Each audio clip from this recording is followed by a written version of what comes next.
नमस्कार आलोक जी, बहुत-बहुत स्वागत है आपका। नमस्ते अंजू जी, कैसी हैं आप?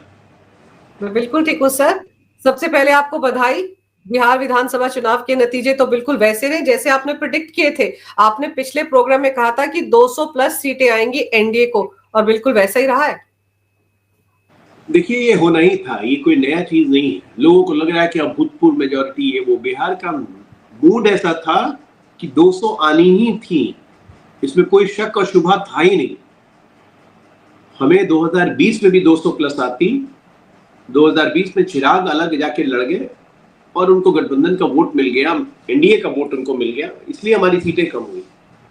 नहीं तो सवाल ही नहीं उठता था कि हमें 200 नहीं आती। और भारतीय जनता पार्टी को सबसे बड़ी पार्टी बन के उभरना ही था, जैसे पिछली बार भी हम उभरे थे। इस बार लोग कहते हैं कि बहुत अच्छा स्ट्राइक रेट है 89 90, लेकिन हमें पूरी उम्मीद थी कि हम 95 प्लस रहेंगे। अब हम विश्लेषण और अपना सर्वेक्षण उन सीटों पे करेंगे कि हम क्यों हारे हैं ये 12 सीट, क्योंकि ये 12 में से कहीं से भी 7-8 सीट हारने का सवाल नहीं होता है। ये हमारी कमजोरियों के कारण हुआ है, तो इस पे भी पार्टी पूरी अच्छी तरह से चिंतन मनन करेगी कि क्या हुआ, कौन से फैक्टर्स थे कि हम नहीं जीत पाए। जेडीयू का भी 85 सीट आई हैं, वो भी 16 सीट पे बैठेंगे कि क्यों हमें नहीं आया। हम जीतने वाली सीटों पे मंथन नहीं कर रहे, क्योंकि ये माहौल ऐसा था। प्रधानमंत्री मोदी जी ने 8 महीने पहले से चुनाव का एक ग्राउंड बैटल तैयार कर दिया था। लगातार वो बिहार आ रहे थे, सब कुछ कर रहे थे, कार्यकर्ताओं में एनर्जी थी, जनता में एनर्जी थी। आप बिलीव करेंगे कि प्रधानमंत्री जी के कार्यक्रम के लिए नॉर्मली पार्टी इंतजाम करती है कि गाड़ी दिया, बस दिए, लोगों को बुलवाया। पहली बार बिहार चुनाव में प्रधानमंत्री जी के किसी भी कार्यक्रम में न गाड़ी दी गई, न बस दिया गया, न कुछ दिया गया, और हर कार्यक्रम में 2-2 लाख, 2.5 लाख लोग सिर्फ मोदी को सुनने आते थे। मतलब ये भाजपा के कार्यकर्ता तो थे ही, लेकिन आम जनता, जहां पे कार्यक्रम होता था उस गांव का, उस पंचायत का एक भी ऐसा व्यक्ति नहीं होता था, भले हमें वोट ना दे, लेकिन जो मोदी जी को सुनने नहीं आता। क्योंकि एक अभूतपूर्व विश्वास लोगों में मोदी जी के प्रति बढ़ा है, और खासकर 2024 के परिणामों के बाद। 2024 लोग सोच रहे थे कि मोदी जी आ ही जाएंगे, तो बहुत लोग असकत में, जिसको हम लोग लेजीनेस कहते हैं, बिहार में उसको असकत कहते हैं, असकत में वोट देने नहीं गए। नतीजा ये हुआ कि 240 में हम आ गए। इस पूरे देश में आप ये रिएक्शन देखिए, इस चीज का ये रिएक्शन हुआ कि दिल्ली हो, हरियाणा हो, आपका बिहार हो, लोकसभा चुनाव के बाद जिन जिन राज्यों में वोटिंग हुई, वोटिंग परसेंटेज बहुत बढ़ गया, और लोगों ने निकल के वोट किया कि भाई ये हमारी गलती से 240 रह गया। ये लोगों में एक बहुत अंडर करंट, बहुत स्ट्रॉन्ग फीलिंग है कि हम लोग निकल के वोट नहीं किए, इसलिए मोदी जी के 240 रह गए। लोग उस चीज को ठीक कर रहे हैं। बिहार में बढ़ा हुआ वोट पैटर्न, बिहार में बढ़ा हुआ वोटिंग सिर्फ 2 मुद्दे पे हुआ। एक, हर हाल में मोदी चाहिए, और किसी भी हाल में जंगल राज नहीं चाहिए। क्योंकि विकास ये सब लोग जोड़ लेते हैं कि मोदी आएगा तो विकास तो होगा ही, उसका कोई चक्कर नहीं है, जो काम चल रहे हैं वो होगा ही। लेकिन हर हाल में मोदी चाहिए और किसी हाल में जंगल राज नहीं चाहिए। मेन मुद्दा चुनाव का बस यही रहा, और इसीलिए लोगों ने निकल के वोट दिया। महिलाओं ने एक तरफा वोट दिया, एक तरफा। मुस्लिम महिला, मैं कह रहा हूं 70% मुस्लिम महिलाओं ने हमें वोट दिया। ये बूथ के आंकड़े गवाही दे रहे हैं। तो एक बहुत बड़ा टेक्टोनिक शिफ्ट आया है पूरे हिंदुस्तान में। और ये बिहार, जैसे कल प्रधानमंत्री जी ने कहा कि गंगा बिहार से ही बहती है, जाके बंगाल में अंत करती है। ये बिहार का चुनाव का परिणाम कलकत्ता में जाके खत्म होगा अगले मार्च अप्रैल में, जब वहां मिनी पाकिस्तान हम नहीं बनने देंगे। ये गाड़ी रुकने वाली नहीं है। भारतीय जनता पार्टी एक चुनाव जीत के आराम से छुट्टियां मनाने मस्कट या न्यूयॉर्क नहीं जाती है। हम यहां से चले बंगाल, और यहां से हम चले तमिलनाडु।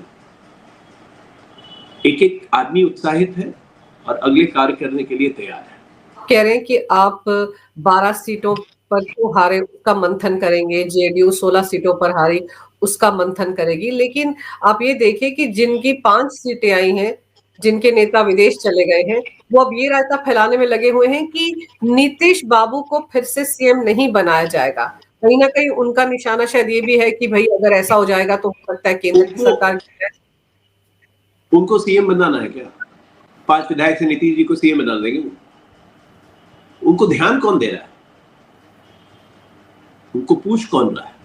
और उनको बहुत अच्छे से पता था, इसलिए पोलिंग के सेकेंड फेज के पहले मध्य प्रदेश में सफारी घूम रहे थे, जंगल सफारी। 11 तारीख को यहाँ पोलिंग थी, 9-10 तारीख को राहुल बाबा गैंडी जी वो मध्य प्रदेश में थे और प्रियंका गांधी जी न्यूयॉर्क चली गई। ये लोग नॉन सीरियस पॉलिटिशियन है। परिवार बचाना है, परिवार की संपत्ति बचाना है, अपने आप को जेल जाने से बचाना है। चाहे यहाँ छोटे तेजू हो गए जिनको तेजस्वी को फेलस्वी उन्हीं के भाई निकल कहा कि तेजस्वी फेलस्वी हो गए। तो इन लोग को कोई अब आने वाले दिनों में, मार्क माय वर्ड्स, बिहार से परिवारवाद खत्म होगा, वजूद मिट जाएगा इन लोग का। परिवारवादी राजनीति का वजूद बिहार ने एक शुरुआत कर दी और अब ये रहेगा नहीं। देखिए 2010 में बिहार खत्म कर चुका था। जेडीयू बीजेपी का अलगाव होने के बाद जेडीयू आरजेडी के साथ चली गई, इसलिए आरजेडी खड़ी हो गई, नहीं तो आरजेडी 2010-15 में ही खत्म हो जाती। ये नीतीश जी की देने के वो लोग जिंदा है और आज उनको नीतीश जी सीएम दिख रहे हैं। तो ये सब इन लोगों को कोई सीरियसली लेता नहीं है। तो मुझे लगता है कि जेल चले जाएंगे, बहुत जल्दी जेल जाएंगे, 1 आध महीना में जेल जाएंगे, क्योंकि जिस तरह से कोर्ट में डेली सुनवाई। सुने आलोक जी की पूरा का पूरा लालू खानदान जो है वो दिल्ली दौड़ आया है चुनाव के नतीजे आने के बाद। तो दिल्ली आने की वजह क्या हो सकती है? कल 3 बजे ही किसी को हर टिकट बेचा था, हर सिटिंग विधायक से भी 3 करोड़ 5 करोड़ 8 करोड़ इस तरह से लिए गए। 145 सीट लड़े थे ये। 145 सीटों को आप जोड़ लीजिए एक एवरेज 5 करोड़ के हिसाब से, तो 700-800 करोड़ सबसे लिया। अब वो लोग पहुंच के कहीं मारने वारने नहीं लगे, गाली गलौज नहीं करने लगे, तो पूरा खानदान पैकअप करके भाग गया है यहाँ से। अब वो दिल्ली गया है, कहाँ गया मुझे नहीं पता, लेकिन 3 बजे सब कोई पटना छोड़ चुके थे।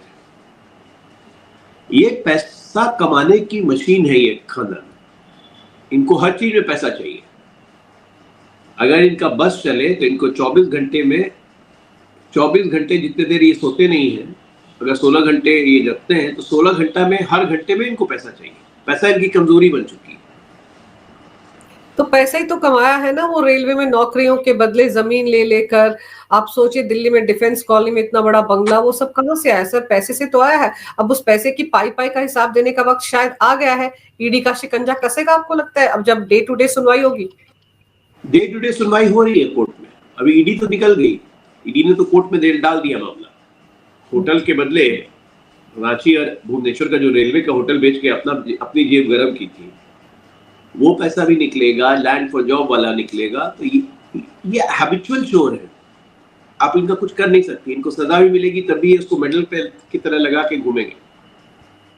मैं तो बिहार की दुर्दशा के लिए बिहारियों को ही दोष देता हूँ कि हम में से अभी भी 30-35% बिहारी ऐसे हैं जो इस परिवार को वोट देता है, ये जानते हुए कि ये चोर है, ये सजा याफ्ता है, इसकी रग रग में अराजकता है। कैसे कैसे गाने बजे बिहार चुनाव में, आपने देखा ना, अपने मंच से कैसे कैसी बातें कही गई।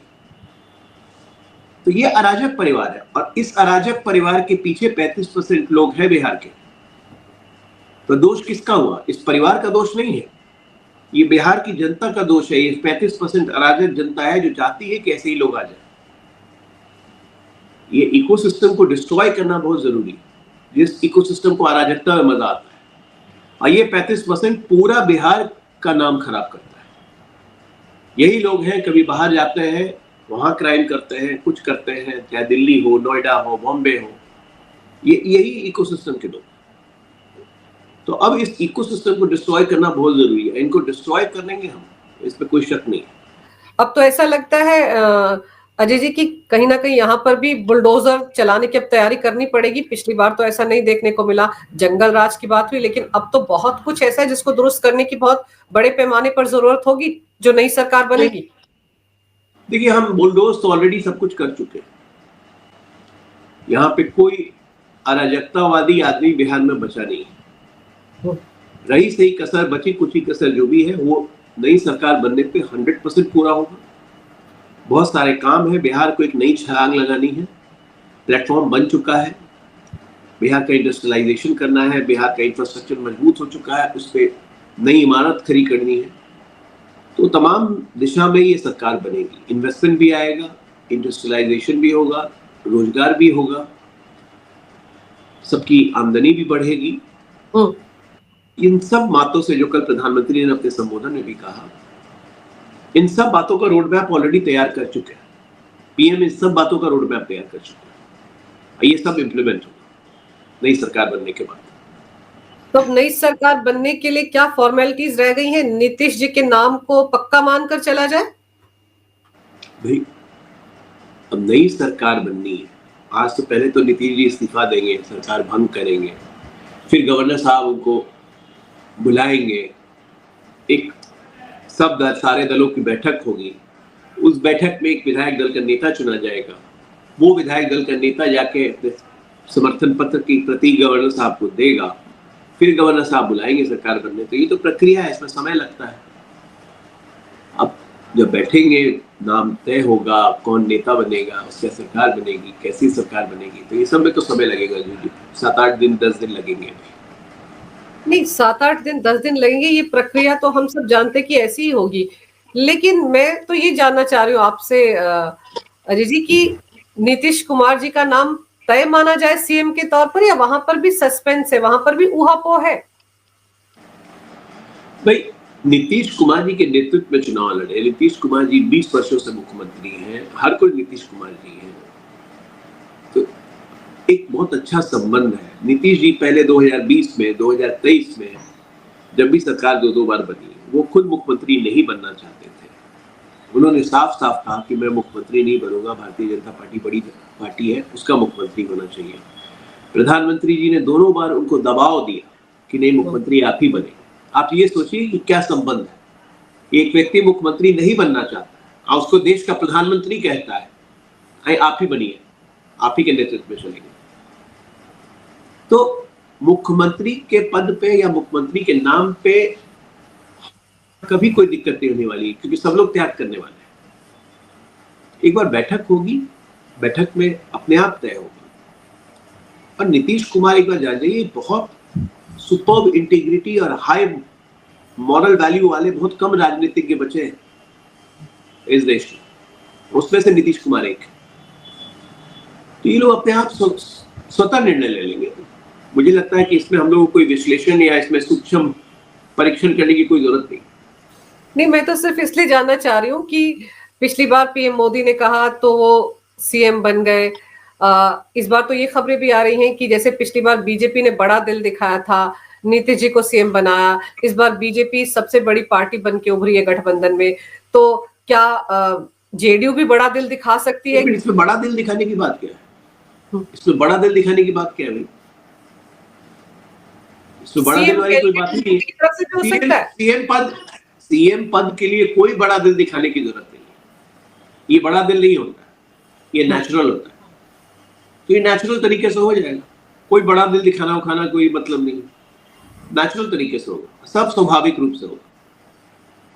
सब स्वाभाविक रूप से होगा, नेचुरल तरीके से होगा। तो नीतीश जी ही नेचुरल तरीके से आएंगे क्योंकि उनकी अगुवाई में आप लोगों ने चुनाव लड़ा।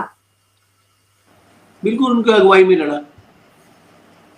अब बैठेंगे सब, कोई पांचों दल बैठेंगे, नीतीश जी भी रहेंगे उसमें। अब उसमें क्या है, नहीं है, कैसा है, क्या नेतृत्व होता है, नहीं होता है, वो लोग आपस में बैठ के तय करेंगे। अगर ये तय हुआ कि नीतीश जी ही लीड करने चाहिए तो नीतीश जी ही लीड करेंगे। ये तय हुआ कि नहीं, नीतीश जी अब नहीं लीड करेंगे तो नीतीश जी नहीं लीड करेंगे, लेकिन संरक्षण तो उनका रहेगा ही। अब कोई प्रधानमंत्री, मोदी तो यहाँ पे आके मुख्यमंत्री नहीं बनने जा रहे हैं, प्रधानमंत्री तो प्रधानमंत्री रहेंगे ना, उनके संरक्षण में ही सब कुछ चलेगा। तो ये तमाम जटिल बातें हैं जो कि सब कोई बैठ के तय करेंगे। हमारा पार्लियामेंट्री बोर्ड है, वो तय करेगा कि लीडरशिप हमारे पास रहनी चाहिए कि हम लोग लीडरशिप कहीं और दें। सारे यहाँ के जितने गठबंधन दल के विधायक लोग बैठेंगे वो बात करेंगे, एक सहमति बनेगी, हो सहमति बन गई नीतीश जी पे, नीतीश जी लीड करेंगे। नीतीश जी अगर तैयार हुए लीड करने को, तो अगर नीतीश जी ही तैयार नहीं हुए, क्योंकि दो बार नीतीश जी मना कर चुके हैं पहले, और दोनों बार प्रधानमंत्री को हस्तक्षेप करना पड़ा कि नहीं आप रहिएगा, फिर नीतीश जी तैयार नहीं हुए तो हम क्या करेंगे। तो ये सब तमाम बातें, ये सब तो बैठक में बैठ की बात होती है। अभी आज की डेट में ये कयास लगा लेना कि ये होगा वो होगा, मुझे लगता है थोड़ी जल्दबाजी है। लेकिन नीतीश जी खुद मना कर सकते हैं, ऐसा आपको लग रहा है? क्योंकि 2 बार ऐसा किया था तो पीएम मोदी ने इंटरवीन किया था। मजेदार बात सुनिए कि 2020 में जब ये हुआ था तो मैं जेडीयू में था, मैं गवाह हूं, मेरे सामने फोन आया कि नीतीश जी आपको लीड करना है। 2023 में हुआ था तो मैं जेडीयू छोड़ चुका था, भाजपा में मैं नहीं आया था। उस वक्त भी मुझे पता है कि प्रधानमंत्री ने कहा कि नहीं, नीतीश जी आपके नेतृत्व में चलेगा, जबकि नीतीश जी ने साफ कहा था कि बीजेपी का मुख्यमंत्री बनाइए, हम लोग समर्थन देंगे। तो नीतीश जी को मुख्यमंत्री पद की एक पैसा इच्छा नहीं है, ये मैं आपको रिटर्न दे सकता हूं। उस आदमी को अब 20 साल मुख्यमंत्री वो रह चुका, उसको कोई लालसा नहीं है कि वो मुख्यमंत्री रहे। और उसने बिहार को जैसे बदला है उन्होंने, वो इतिहास में है। जब तक बिहार रहेगा, बिहार नीतीश कुमार को नहीं भूल सकता। एग्जेम्पलरी मुख्यमंत्री, ऐसा मुख्यमंत्री जिसने बिहार की दशा दिशा हर कुछ बदल दिया उन्होंने। तो नीतीश कुमार अब एक लेजेंड हो चुके हैं, इसलिए उनको उनके लिए मुख्यमंत्री पद बहुत छोटा है। बहुत कुछ कह रहे हैं आप अजय जी, लेजेंड हो चुके हैं, मुख्यमंत्री पद उनके लिए बहुत छोटा है, पहले भी वो मना कर चुके हैं, शायद इस बार भी कर जाए। क्योंकि कल जब चुनाव के नतीजे आ रहे थे, उस वक्त ऐसा हुआ था कि एक जेडीयू के ऑफिशियल हैंडल से ट्वीट डाला गया कि वो इतनी बार फिर से शपथ लेंगे, सीएम बनेंगे, लेकिन थोड़ी देर बाद वो ट्वीट डिलीट कर दिया गया। आप ये बताइए, कौन पार्टी अपने नेता को शीर्ष पद पे नहीं देखना चाहेगा? एक पार्टी मुझे कोई बता दीजिए। सारे पार्टी के वर्कर्स, पार्टी के कार्यकर्ता हमेशा चाहते हैं कि उनका नेता शीर्ष पद पे रहे। क्या मैं प्रधानमंत्री मोदी जी के लिए नहीं कहूंगा कि 2029 में भी प्रधानमंत्री मोदी ही रहेंगे? मैं भी कहूंगा, लेकिन ये निर्णय तो फिर पार्टी के साथ होता है ना। मैं तो चाहूंगा मोदी जी 39 तक, जब तक जीवित रहेंगे, प्रधानमंत्री रहे, लेकिन मेरे चाहने से तो होगा नहीं। ये तो पार्टी का निर्णय होता है और गठबंधन दलों के साथ बैठ के तय होता है। जेडीयू क्यों नहीं चाहेगी कि नीतीश स्वस्थ है, अच्छे तरह से चल रहे, तो वो मुख्यमंत्री बने रहे? क्यों नहीं चाहेगी जेडीयू? उसमें गलत क्या है? अब उन्होंने ट्वीट किया, ट्वीट डिलीट कर दिया, अब फिर डिलीट किसे कहने पे किया, ये तो कोई नहीं जानता है। कहीं ना कहीं कहानी वही छिपी हुई है। वही कह रहे हैं, किसने किसके कहने पे डिलीट कर दिया? किसी ने बोला होगा डिलीट करो, गलत चीज है। क्यों? सोचिए, हमने तो नहीं कहा। भारतीय जनता पार्टी के दबाव पे जेडीयू का ऑफिशियल हैंडल ट्वीट डिलीट नहीं ना करेगा। अब क्या पता, वो तो आप ही उस पर प्रकाश डाल सकते हैं। बीजेपी दूसरे पार्टी के अफेयर्स में मेडल नहीं करती है। लेकिन बीजेपी भी तो चाह सकती है ना कि हमारा नेता जो है वो बिहार का सीएम बने। आपने जैसे कहा ना, कौन पार्टी नहीं चाहती इसका नेता बने? निश्चित तौर पे क्यों नहीं बीजेपी चाहेगी? क्यों नहीं बीजेपी चाहेगी? हक भी है, हक भी है, होना भी चाहिए। एक बीजेपी के कार्यकर्ता के नाते मैं कह रहा हूं, बिल्कुल होना चाहिए। लेकिन ये मैं चाहता हूं ऐसा, मैं निर्णय नहीं कर सकता हूं। निर्णय कब होगा? निर्णय होगा जब बीजेपी के शीर्ष नेता, जेडीयू के शीर्ष नेता, ये लोग बैठेंगे, चिराग, उपेंद्र कुशवाहा, मांझी जी, सब कोई बैठेंगे, उस पर निर्णय होगा। मेरे चाहने नहीं चाहने से तो होता नहीं। लेकिन मैं चाहता हूं कि भारतीय जनता पार्टी का मुख्यमंत्री बने। यस, मैं तो खुलेआम कह रहा हूं। लेकिन आपको याद होगा कि मेरे ख्याल से अमित शाह जी ने कहा था कि सीएम और पीएम की वैकेंसी नहीं अभी किसी के लिए, तो तभी सबने मान लिया था कि नीतीश जी के लिए कहा गया है। ऐसा हुआ था ना? निश्चित तौर पे मैं अभी भी कह रहा हूं कि यहाँ पे सीएम की वैकेंसी नहीं है। यहाँ सीएम पद की कोई वैकेंसी नहीं। नीतीश जी को वरदान प्राप्त है, जैसे भीष्म पितामह को वरदान प्राप्त था इच्छा मृत्यु का, उनको वरदान प्राप्त है इच्छा राज्य शक्ति का। वो इच्छा राज्य शक्ति तभी त्यागेंगे जब उनकी इच्छा होगी।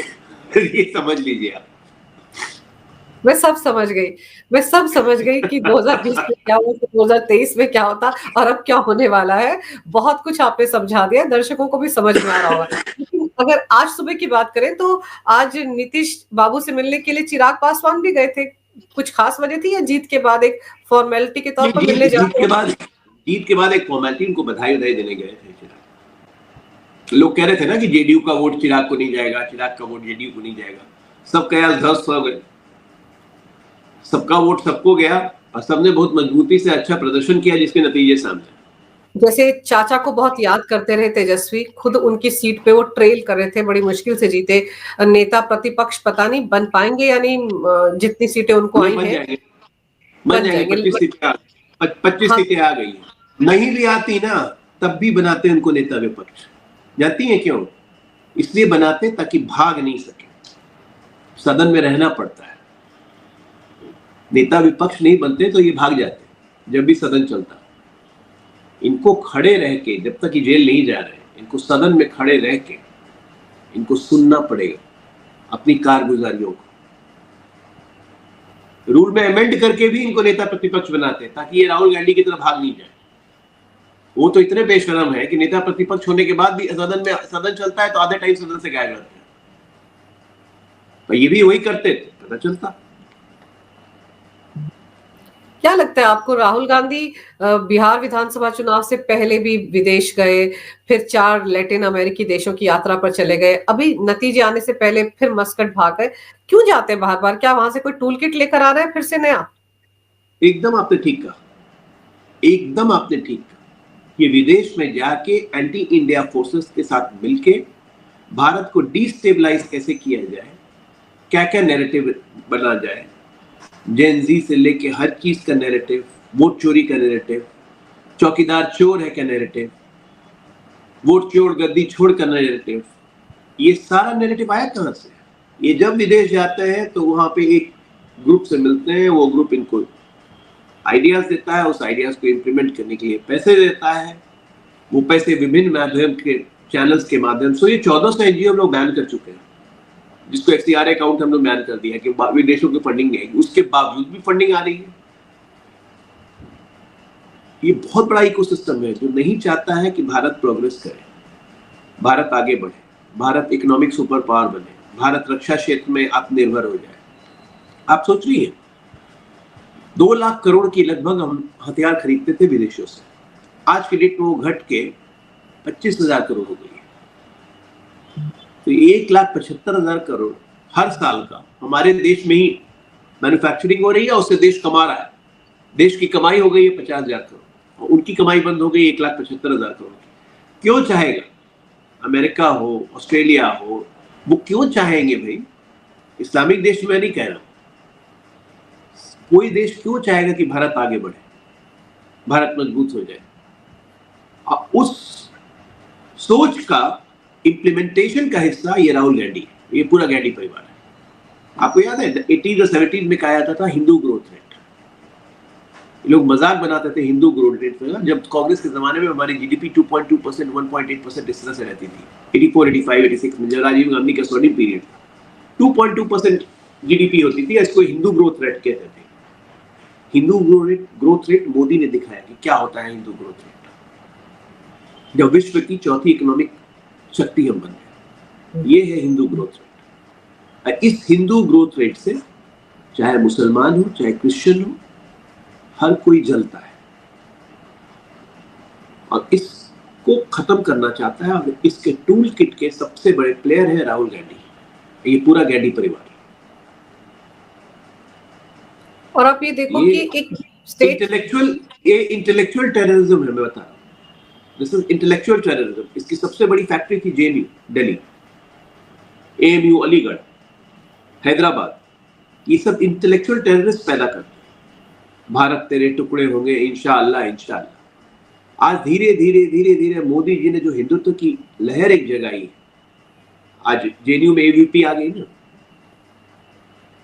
आज सोया हुआ हिंदू जाग गया। बिहार का चुनाव, दिल्ली का चुनाव, हरियाणा का चुनाव ये साबित कर रहा है कि सोया हुआ हिंदू जाग चुका है। अब वो अब ये चीज नहीं देखना चाहता है। टचवुड सोशल मीडिया ने, आपके जैसे YouTube चैनल्स ने इसमें अवेयरनेस इतनी बढ़ाई है लोगों की कि लोग अब एक एक बात समझ रहे हैं, जान रहे हैं। पहले इतना अवेयरनेस नहीं था। अभी बिहार चुनाव में पूरा बिहार मैंने घूमा, रात में गांव में रहा। जो लोगों की आस्था और इंक्लिनेशन हिंदू के प्रति बढ़ी है, हिंदू अपने धर्म के प्रति बढ़ी है। अब कोई शर्माता नहीं है कहने में कि मैं हिंदू हूं। They proudly say it and they proudly reflect it. टीका लगाने में, कोई चीज करने में, माला पहनने में अब किसी को शर्म वरम नहीं आती। पहले ये सिर्फ मुसलमानों तक था। मुसलमान हमेशा अपने धर्म का प्रदर्शन यहाँ हिंदुस्तान में करता था, कभी टोपी लगा के, कभी छोटा पैजामा पहन के, कभी लुंगी पहन के, कभी सड़कों पे नमाज पढ़ के। मुसलमानों ने कभी अपने धर्म का प्रदर्शन करना नहीं छोड़ा इस देश में या पूरे विश्व में। हिंदू कभी धर्म का प्रदर्शन करता नहीं। अब मामला मोदी जी या योगी जी से लोगों के आने के बाद ये मामला बदल रहा है और अगले 10 वर्षों में ये पूरा मामला बदल जाएगा। That's what you call A ecosystem. Hindutva का इकोसिस्टम था ही नहीं जिसको मोदी जी ने क्रिएट किया है, योगी जी ने आगे बढ़ाया है और अब इसको लगातार इसमें मजबूती करते जा रही है। बिल्कुल, क्योंकि जिस तरह के नतीजे बिहार के रहे हैं, हिंदुओं ने एकजुट होकर वोट किया है और वो जो टूल किट था डीप स्टेट का, हिंदुओं को बांटने का, राहुल गांधी ने तो आप देखिए दूसरे चरण के मतदान से पहले सेना को भी बांटने का काम कर दिया था जातियों में। ये टूल किट भी तो उसको कहीं से थमाया गया था ना, जो बीच में गया था वो बाहर। ये बिल्कुल घटिया आदमी है ये राहुल गांधी, एब्सोल्युटली दिमाग से पैदल। इसको जितना चीज बताया जाता है उतना ही चीज ये बोलता है। ये सेना को बांटने का काम करेगा, ये देश को बांटने का काम करेगा, मुसलमानों के लिए बोलेगा कि मुसलमान के लिए कांग्रेस पार्टी है। इनके चीफ मिनिस्टर रेवंत रेड्डी ने कभी नहीं बोला कांग्रेस मतलब मुसलमान, मुसलमान मतलब कांग्रेस। अब संवैधानिक संस्थाओं पे आक्रमण कर रहे हैं, कल से शुरू हो चुका है। चुनाव आयोग, ईवीएम, आरजेडी हो चाहे कांग्रेस हो, ये लोग ये चीज नहीं समझ रहे हैं। ये जितना करेंगे ना उतना नाश और होगा। गालीबाज प्रवक्ता को रख के आरजेडी ने पिछले 6 महीने से गालीबाज नेता, गालीबाज प्रवक्ता, हर चीज को रख के लोगों को इन्होंने भरोसा दिलाया है कि हम आएंगे तो जंगल आ जाएगा। अगर मैं आज आपके चैनल पर बैठ के गाली गलौज करने लोगों, बाकी विपक्ष को गाली देना शुरू करूं, तो क्या ये मेरी पार्टी की इमेज को अच्छा रिफ्लेक्ट करता है?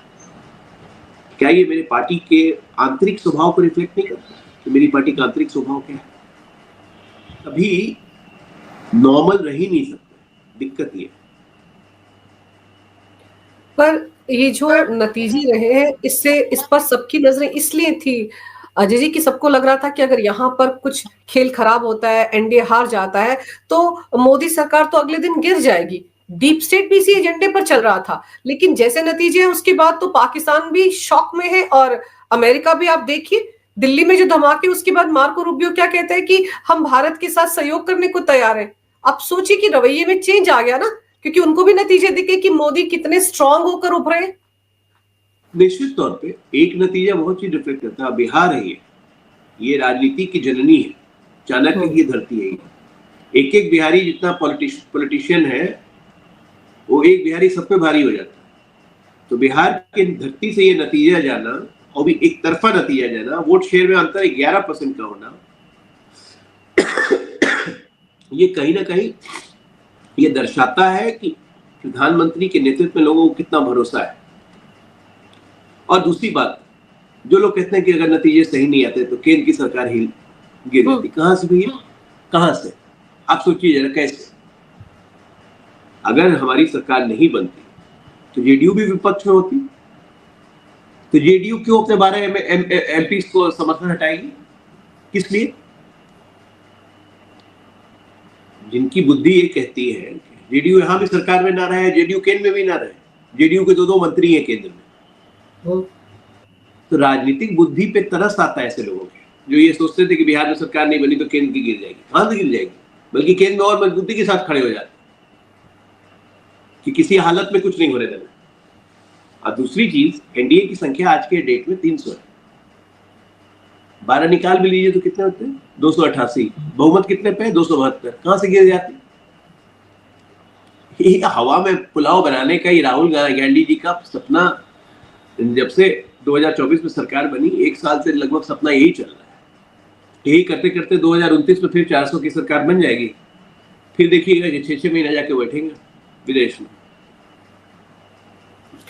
लेकिन वो जो तेजस्वी यादव है, तेजस्वी उनके भाई ने फरमा दिया, वो तेजस्वी यादव चाचा को बहुत याद करते थे कि चाचा चुनाव के बाद हमारे साथ आ जाएंगे, हम सीएम बना देंगे, इस तरह की बातें। अब तो खुद इस लायक ही नहीं बचे कि अगर उनके साथ कोई आ भी जाए तो कुछ बना पाए। बड़ी मुश्किल से नेता प्रतिपक्ष। अभी वो लोग चिंता में है कि घर में होगा लट्ठम पेल। कल तेज प्रताप ने कहा ना कि जयचंदो ने आरजेडी को खोखला कर दिया, तो संजय यादव को जूते मार के बाहर निकालेंगे ये लोग, भाई बहन दोनों बहनें तो तैयारी है जूते मारने के लिए, इसलिए संजय यादव पहले ही भाग गए थे, तेजस्वी भागे, लालू भागी। अभी दिल्ली में होगा सब खेल, मारपीट होगा, एक दूसरे को दे दनादन होगा, तब तक कोर्ट आ जाएगा, जेल हो जाएगी, खंड खंड बिखरेगी ये पार्टी। लेकिन चलते चलते मैं आपसे फिर वही पूछ रही हूँ कि नीतीश कुमार सीएम होंगे, ये मानकर चला जाए या सस्पेंस बरकरार है, उसको रहने दिया जाए? 7-8 दिन लगेंगे तय होने में। पर्दे में रहने दो, पर्दा ना उठाओ गाना था ना, रहने दीजिए, 7-8 दिन बाद देखेंगे। चलिए, आपने नाना करते करते भी बहुत कुछ बता दिया है। अब मुझे तो ऐसा लग रहा है कि नीतीश बाबू शायद खुद ही सामने आकर कहें कि मैं नहीं बनने वाला हूं, तभी शायद कोई खेल हो। आपने समय निकालकर बिहार में जीत के बाद जो हालात बने हैं, कैसे बीजेपी जीती, कैसे एनडीए की इतनी भारी भरकम जीत हुई, उस पर जो विश्लेषण किया उसके लिए आपका बहुत बहुत धन्यवाद। मेरे लिए आपने समय निकाला अपने बिजी शेड्यूल से अजय जी, इसके लिए आपका बहुत बहुत धन्यवाद। नमस्कार, भारत माता की जय हो, वंदे मातरम, जय Shri Ram. Jai Shri Ram. It's always a pleasure talking to you. Bye. Same here.